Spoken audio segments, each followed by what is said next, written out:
Del próximo 18 al 21 de septiembre, FECOL es un compromiso para muchos. El éxito que ya está asegurado porque hay una continuidad. Pero lo que se reclamaba es la participación de la mujer empresaria, y el SICAE ya tiene su comisión, ¿no? Sí, hace poco que la hemos formalizado la comisión, primero estuvimos trabajando, bueno, y ahora ya estamos en pleno. Y se están preparando para lo que será FECOL 2014, ¿y qué es lo que van a proponer las mujeres empresarias? Y bueno, aparte de estar trabajando y de estar ayudando en todo lo que podemos, vamos a estar en la elección de la embajadora de FECOL 2014. Y todo esto también seguramente en jornadas de capacitación, que usted tiene una relación muy dinámica, muy estrecha con CAME, ¿verdad? Sí, sí. CAME va a traer una capacitación que se va a desarrollar el día viernes, que va a durar 1 hora y media y va a hablar principalmente sobre la situación económica y coyuntural de nuestro país.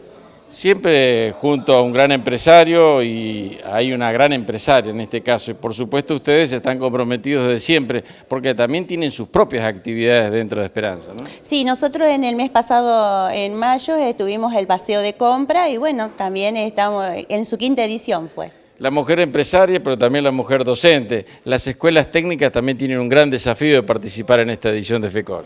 Sí, agradecemos que nos hayan invitado y para nosotros es muy importante estar en la feria, ya que nuestra escuela prepara técnicos profesionales en informáticas y en el maestro mayor de obras, y es una escuela nueva en la cual nosotros formamos a nuestros alumnos en la parte profesional y humana.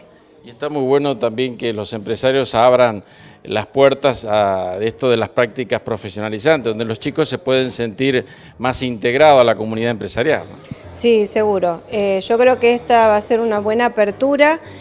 Nosotros necesitamos de toda la parte empresarial y los chicos también, porque esa brecha que existe entre la escuela y el ámbito laboral, de alguna manera tenemos que acompañarlos para que ellos se puedan insertar mejor en un medio que a veces les resulta muy difícil para poder insertarse.